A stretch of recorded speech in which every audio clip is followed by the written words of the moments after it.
అదే RTV app వార్తల్ని క్షణాల్లో చదివే అవకాశం ఉంటుంది. ఒక న్యూస్ పేపర్, ఒక టెలివిజన్ ఛానల్ మీ చేతుల్లో ఎప్పుడు ఉంటాయి. అండ్ ఇంకా అందరి ఫోకస్ కూడా పిఠాపురం పవన్ కళ్యాణ్ గారి మీద ఉంది. ఇప్పుడు మంచి పాజిటివ్ వేవ్ ఉందంట పిఠాపురంలో. అంటే లోకల్గా ప్రజల దగ్గర పిఠాపురం బాగుందంట. సో ఈసారి గెలవచ్చు.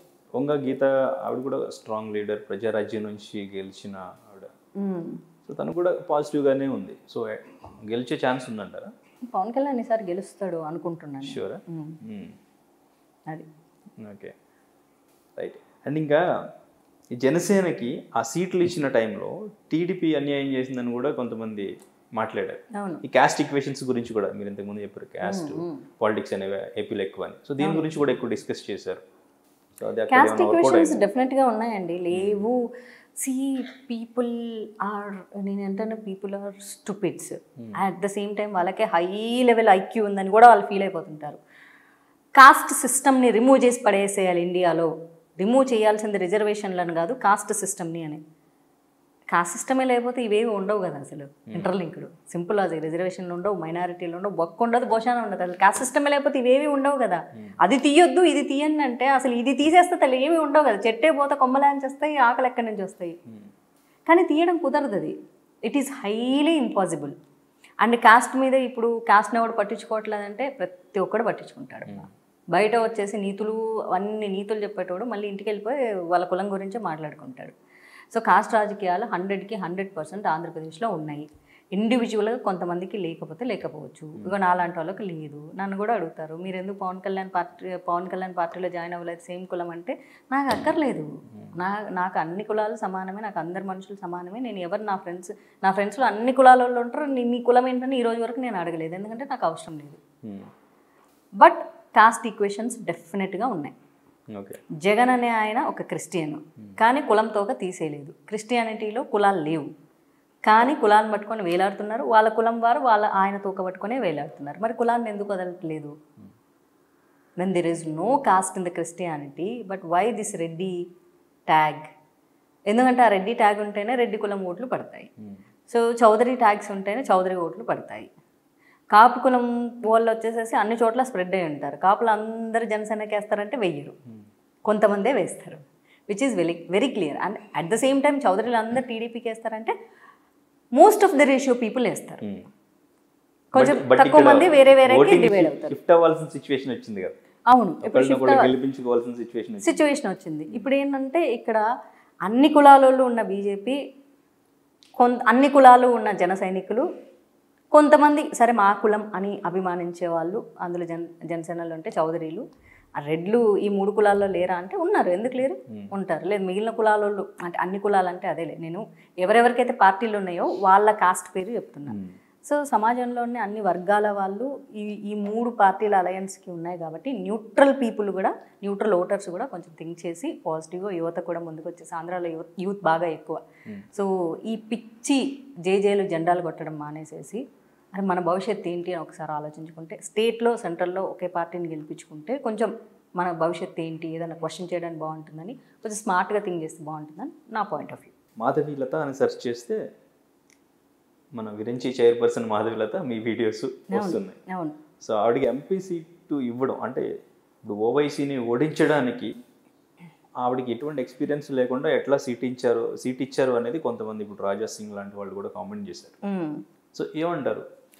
నేనేమంటాను అంటే కొత్త వాళ్ళు రావాలి. ఎందుకంటే ప్రజలే కదా కోరుకుంటారు కొత్త వాళ్ళకి అవకాశం ఇవ్వాలి. ఎప్పుడు అదే పాతోళ్ళు ఎన్నాళ్ళు ఆ పాత మొహాలు చూడాలి మేము. సో కొత్తదనం రావాలి. కొత్తదనం వచ్చినప్పుడు కొత్త ఆలోచనలు వస్తాయి. సో కొత్త వరవడి వస్తుంది. సో అందరు పాతోళ్ళు ఉంటే అట్లా కాదబ్బా. ఇప్పుడు నేను కూడా కొత్తగా వస్తే నాకు 10 నెలలకు సీట్ ఇవ్వలేదా? నన్ను కొత్తగా వచ్చిన అమ్మాయికి ఎట్లా ఇస్తామంటే కొత్త వాళ్ళు వస్తేనే కదా కొత్త ఆలోచనలు వస్తాయి. అలా లేకపోతే కొత్తదనం ఎట్లా వస్తుంది? అదే పాత లీడర్లు అదే ముతకబడిపోయి ముసలి పడిపోయి ఇంకా సంవత్సరాలుగా వాళ్ళు ఉండి అవే పాత ఆలోచనలు రుద్ది ఎన్నాళ్ళు రుద్దుతారు? సరే కష్టపడి ఉంటారు, పనిచేసి ఉంటారు, కానీ ఎక్కడో చోట రిప్లేస్మెంట్ అయితే ఖచ్చితంగా కావాలి కదా. పాతోళ్ళనే కంటిన్యూ చేసుకుంటూ ఉంటే స్పేస్ ఎక్కడ మరి కొత్తోళ్ళకి? ఆ కొత్తదనానికి స్పేస్ కావాలి కదా. So let's see. ఫైట్ చేస్తుంది కదా బాగానే. ఆవిడలో నేను అప్రిషియేట్ చేయాల్సిందంటే ఏదో వచ్చి డమ్మీ క్యాండిడేట్ లాగా వచ్చి ఏమీ మాట్లాడకుండా ఏమి ఉత్తేజపరచకుండా లేదు. She's talking. మాట్లాడుతుంది. జనాలకు అదే కదా కావాల్సింది, మాట్లాడగలగాలి, ఉత్తేజపరచగలగాలి, కొత్త కొత్త విషయాలు చెప్పగలగాలి, స్పందించగలగాలి. She reacting, it's well and good కదా.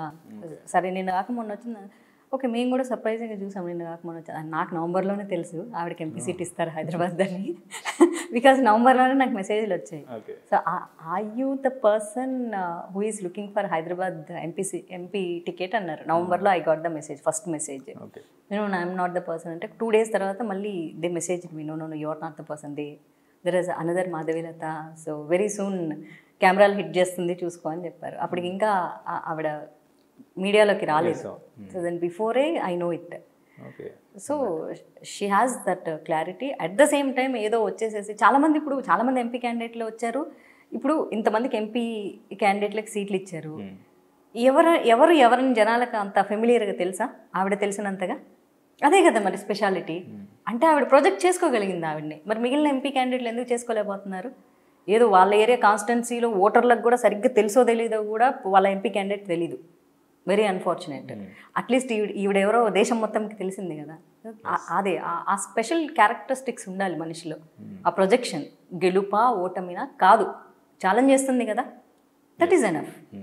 పవన్ కళ్యాణ్ గారు అంటే నాకు సినిమాల పరంగా కాదు, నాకు పర్సనల్గా ఇష్టం అని చెప్పేసి, మీకు అప్పటి నుంచి ఆయన పర్సనల్ క్యారెక్టర్ ఏంటి, ఆయన పర్సనల్గా ఎట్లా ఉంటారు, అది మీకు ఎట్లా తెలుసు, ఎలా ఇష్టపడ్డారు? అని మనం చిన్నప్పటి నుంచి కొంచెం రెబలిస్టిక్ కదా బాగా. సో ఎదుటోళ్ళు మన నేచర్కి తగ్గట్టుంటే, ఇప్పుడు లైక్ మైండెడ్ పీపుల్తోనే మనం స్నేహం చేస్తాం, లైక్ మైండెడ్ పీపుల్నే మనం ఇష్టపడతాం. క్వైట్ న్యాచురల్ అది. మన స్కూల్లో హిస్టరీ చెప్తున్నా సరే లైక్ మైండెడ్ పీపుల్ మనకు ఫిరోషియస్గా అనిపించిన క్యారెక్టర్స్నే ఇష్టపడతాం. సో అట్లా నాకు శివాజీ, శ్రీకృష్ణదేవరాయలు, ఝాన్సీ ఇట్లాంటి క్యారెక్టర్లు ఎక్కినాయి. మిగిలిన ఏ క్యారెక్టర్లు నాకు ఎక్కలేదు మైండ్లోకి, ఎందుకంటే మన నేచర్కి తగ్గట్లే మనం ఇష్టపడతాం. సో అలాంటి ఒక పాయింట్ ఆఫ్ వ్యూలో ఒకసారి వెన్ ఐ వాజ్ 16 జెమినీ టీవీలో ఒక ఇంటర్వ్యూ వచ్చింది ఆయనది. ఆ ఇంటర్వ్యూ మామూలుగా అందరు హీరోలు ఇచ్చే ఇంటర్వ్యూలు వేరే ఉంది, పవన్ కళ్యాణ్ ఇచ్చిన ఇంటర్వ్యూ వేరే ఉంది. చాలా కొత్తగా, చాలా పొలైట్గా, చాలా సింపుల్గా అలా మెట్ల మీద కూర్చొని చాలా క్యాజువల్గా తన మార్షల్ ఆర్ట్స్ గురించి, తను తిన్న దెబ్బల గురించి, తన గోల్స్ గురించి, and I'm not a good actor, I'm not a good dancer, తన గురించి తను ఒప్పుకోవడం. సో ఎవ్వరు ఒప్పుకోరబ్బా అట్లా. అలా నాకు ఆ నిజాలు చెప్పేవాళ్ళంటే భలే ఇష్టం. ఏదైనా సరే నిజం చెప్పాలి, క్లారిటీతో చెప్పాలి. అది చూసా, అరే ఇవ్వలే ఉంది ఈయన బలి చెప్పాడే, అసలు ఇలాగదా ఉండాలి. అప్పటి వరకు నా పవన్ కళ్యాణ్ అంటే ఇష్టం లేదు ఆనెస్ట్లీ. చిరంజీవి గారు అప్పటికి అంతే, చిరంజీవి గారే ఇష్టం. అప్పటికి 2-3 సినిమాలు వచ్చాయి పవన్ కళ్యాణ్వి. నా ఫ్రెండ్స్ అందరూ కూడా బుక్కుల్లో గ్రీటింగ్ కార్డ్స్ పెట్టుకుని తిరిగారు. పవన్ కళ్యాణ్ హ్యాండ్స్ అంటే ఒకలే చిరంజీవి చూడు ఎంత బాగున్నాడు అని నేను అనేదాన్ని. పవన్ కళ్యాణ్ అస్సలు లేడు, అసలు చిరంజీవి చామ్ పవన్ కళ్యాణ్కి ఎక్కడ ఉంది, it is highly impossible, no way అని చెప్పి అనేదాన్ని. ఎందుకంటే మనకు చిరంజీవి అంటే ఫేవరెట్ హీరో అంతే. ఇంకా చిరంజీవి కాకుండా ఇంకెవరు అసలు హీరోలు కాదు మన దృష్టిలో. కానీ ఇంటర్వ్యూ చూసి అరే బాగానే ఉంది, బాగా చెప్పాడే, సినిమాల గురించి కాకుండా తన చిన్నప్పటి లైఫ్ గురించి మొత్తం, అంటే నిజం చెప్పాలంటే తన వ్యక్తిత్వం గురించి మాట్లాడాడు అనమాట. అది చూసి బాగా అట్రాక్ట్ అయ్యి, అలా అట్రాక్ట్ అయిన తర్వాత తొలి ప్రేమ సినిమా చూసా. తొలి ప్రేమ సినిమా చూసినప్పుడు ఆల్రెడీ వ్యక్తిత్వాన్ని ఇష్టపడ్డాం కాబట్టి ఐ ఫాల్ ఫర్ హిమ్ అంతే. That's it. అప్పటి నుంచి ఇంకా ఇప్పటికి ఇష్టం అట్లాగే ఉందా? ఉంటుంది. ఎప్పుడు దూరపు కొండలు నునుపు అని, మనం ఒక వ్యక్తిని దూరం నుంచి ప్రేమిస్తే అది మనిషి మరణించే వరకు అట్లే ఉంటుంది మన దృష్టిలో అంతే. మనం ఆ వ్యక్తితో ట్రావెల్ చేస్తే మనకి క్లాషెస్ వస్తాయి, కానీ అసలు ట్రావెలే జరిగినప్పుడు దూరం నుంచి వ్యక్తి ఎప్పుడు గొప్పగా ఉంటారు. ఓకే, మరి ఇప్పటికి రిలీజ్ అవుతున్న మూవీస్ చూస్తూ ఉంటారు? అసలు ఉండండి, చూడరా? లాస్ట్ మూవీ ఏం చూసారు పవన్ కళ్యాణ్ గారు? ఓటీటీలో వస్తే చూస్తా. ఓటీటీలో ఏమొచ్చింది, అదేదో వచ్చింది కదా సాయిధరం తేజది, బ్రో అది చూసా అంతే. Okay bite, super, thank you so much. And final ఒక క్వశ్చన్, ఏపీ నుంచి మళ్ళీ ఏమైనా కంటెస్ట్ చేద్దామనే ఆలోచన ఏమైనా వచ్చిందా? ఏమైనా టికెట్ ఏమైనా ఎక్స్పెక్ట్ చేశారా ఇప్పుడు? లేదు. లేదా? లేదు. I want to be on screen, I want to be the inspirer. Okay అంతే. అంతే. ఇప్పుడు మొత్తం ఫోకస్ అంతా అటువైపు ఉంది ఇంకా అంతే. నాకు ఐ లవ్ టు స్పీక్. నాకు వచ్చిన పని ఇదే, this is my job. Okay right, thank you so much madam. నిజంగా చాలా విషయాలు చెప్పారు, చాలా విషయాలు చెప్పారు. క్వశ్చన్ పేపర్ చూడకుండా కూడా క్వశ్చన్స్ అడిగారు. Thank you so much, all the very best. త్వరలో మళ్ళీ స్క్రీన్ మీద మిమ్మల్ని చూడాలని మేమంతా కూడా అనుకుంటున్నాం. ఇది కూడా స్క్రీనే కదా? ఈ స్క్రీన్ మీద, సిల్వర్ స్క్రీన్ మీద. Okay sure. Okay, thank you so much, all the best. Thank you so much. మరిన్ని వీడియోస్ కోసం ఛానల్ ని సబ్స్క్రైబ్ చేయండి, లేటెస్ట్ అప్డేట్స్ కోసం వాట్సాప్ ఛానల్ ని ఫాలో చేయండి, అండ్ లింక్ డిస్క్రిప్షన్ లో ఉంది.